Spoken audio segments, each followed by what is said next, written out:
Ali Baba and the 40 Thieves, Part 3. When the second spy had received the due reward of his blunder, the captain considered how by trusting to others he had come to lose two of his bravest followers. So the third attempt he determined to conduct in person. Having found his way to Ali Baba's door, as the two others had done by the aid of Baba Mustafa, he did not set any mark upon it, but examined it so carefully that he could not in future mistake it. He then returned to the forest and communicated to his band the plan which he had formed. This was to go into the town in the disguise of an oil merchant, bearing with him upon 19 mules 38 large leather jars, one of which, as a sample, was to be full of oil, but all the others empty. In these he purposed to conceal the 37 robbers to which his band was now reduced, and so to convey his full force to the scene of action in such a manner as to arouse no suspicion till the signal for vengeance should be given. Within a couple of days he had secured all the mules and jars that were requisite, and having disposed of his troop according to the prearranged plan, he drove his train of well-laden mules to the gates of the city, through which he passed just before sunset. Proceeding thence to Ali Baba's house, and arriving as it fell dark, he was about to knock and crave a lodging for the night, when he perceived Ali Baba at the door, enjoying the fresh air after supper. Addressing him in tones of respect, "Sir," said he, "I have brought my oil a great distance to sell tomorrow in the market, and at this late hour, being a stranger, I know not where to seek for a shelter. If it is not troubling you too much, allow me to stable my beasts here for the night." The captain's voice was now so changed from its accustomed tone of command that Ali Baba, though he had heard it before, did not recognize it. Not only did he grant the stranger's request for bare accommodation, but as soon as the unlading and stabling of the mules had been accomplished, he invited him to stay no longer in the outer court, but enter the house as his guest. The captain, whose plans this proposal somewhat disarranged, endeavored to excuse himself from a pretended reluctance to give trouble. But since Ali Baba would take no refusal, he was forced at last to yield, and to submit with apparent complaisance to an entertainment which the hospitality of his host extended to a late hour. When they were about to retire for the night, Ali Baba went into the kitchen to speak to Morgiana, and the captain of the robbers, on the pretext of going to look after his mules, slipped out into the yard where the oil jars were standing in line. Passing from jar to jar, he whispered into each, "When you hear a handful of pebbles fall from the window of the chamber where I am lodged, then cut your way out of the jar and make ready, for the time will have come." He then returned to the house, where Morgiana came with a light and conducted him to his chamber. Now Ali Baba, before going to bed, had said to Morgiana, "Tomorrow at dawn I am going to the baths. Let my bathing linen be put ready, and see that the cook has some good broth prepared for me against my return." Having therefore led the guest up to his chamber, Morgiana returned to the kitchen, and ordered Abdallah the cook to put on the pot for the broth. Suddenly, while she was skimming it, the lamp went out, and on searching she found there was no more oil in the house. At so late an hour no shop would be open, yet somehow the broth had to be made, and that could not be done without a light. "As for that," said Abdallah, seeing her perplexity, "why trouble yourself? There is plenty of oil out in the yard."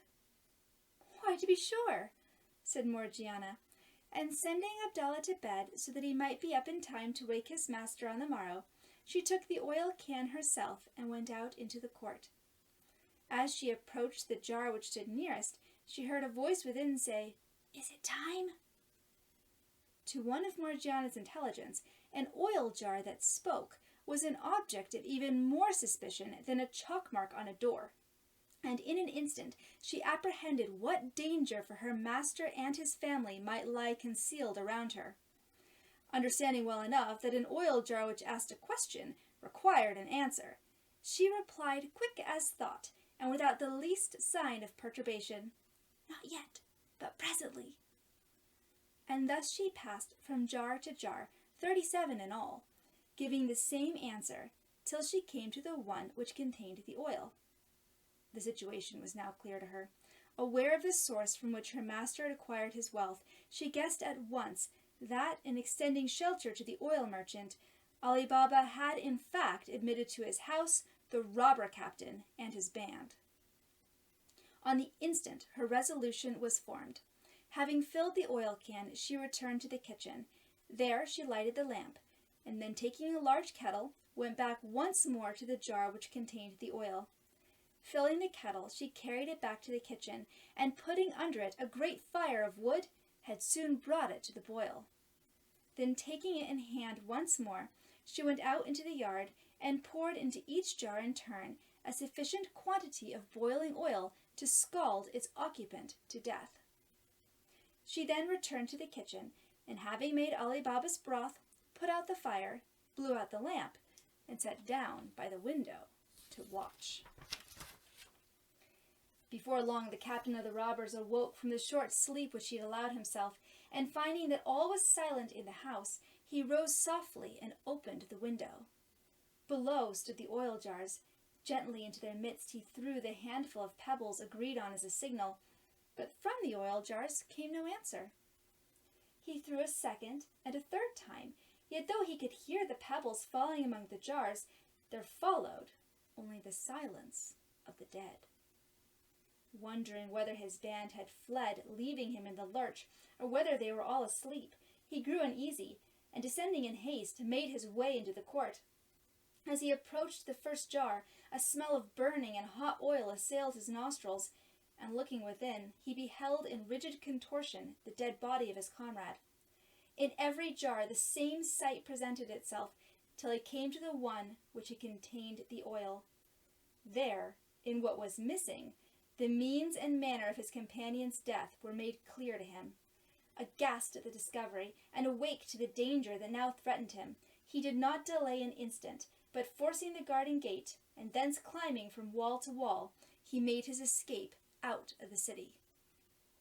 When Morgiana, who had remained all this time on the watch, was assured of his final departure, she put her master's bath linen ready, and went to bed, well satisfied with her day's work. The next morning, Ali Baba, awakened by his slave, went to the baths before daybreak. On his return, he was greatly surprised to find that the merchant was gone, leaving his mules and oil jars behind him. He inquired of Morgiana the reason. "You will find the reason," said she, "if you look into the first jar you come to." Ali Baba did so, and seeing a man, started back with a cry. "Do not be afraid," said Morgiana. "He is dead and harmless, and so are all the others whom you will find if you look further." As Ali Baba went from one jar to another, finding always the same sight of horror within, his knees trembled under him, and when he came at last to the one empty oil jar, he stood for a time motionless, turning upon Morgiana eyes of wonder and inquiry. "And what," he said then, "has become of the merchant?" "To tell you that," said Morgiana, "will be to tell you the whole story. You will be better able to hear it if you have your broth first." But the curiosity of Ali Baba was far too great. He would not be kept waiting. So without further delay she gave him the whole history, so far as she knew it, from beginning to end. And by her intelligent putting of one thing against another, she left him at last in no possible doubt as to the source and nature of the conspiracy which her quick wits had so happily defeated. "And now, dear master," she said in conclusion, "continue to be on your guard, for though all these are dead, one remains alive, and he, if I mistake not, is the captain of the band, and for that reason the more formidable and the more likely to cherish the hope of vengeance."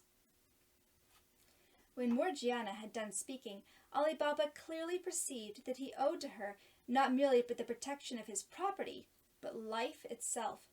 His heart was full of gratitude. "Do not doubt," he said, "that before I die I will reward you as you deserve, and as an immediate proof, from this moment I give you your liberty." This token of his approval filled Morgiana's heart with delight, but she had no intention of leaving so kind a master, even had she been sure that all danger was now over. The immediate question which next presented itself was how to dispose of the bodies. Luckily, at the far end of the garden stood a thick grove of trees, and under these Ali Baba was able to dig a large trench without attracting the notice of his neighbors. Here, the remains of the 37 robbers were laid side by side, the trench was filled again, and the ground made level.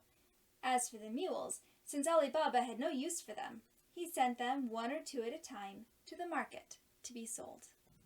Morgiana should have had the captain killed too, instead of watching him escape, the Sultan exploded. A villain like that won't give up. You are right, answered Scheherazade. He will plot a vengeance more fearsome and cunning than any he has yet devised. I will tell you the tale of the robber captain's vengeance, and of whether even Morgiana, with all her wits, can stop it, if you let me live for one more night.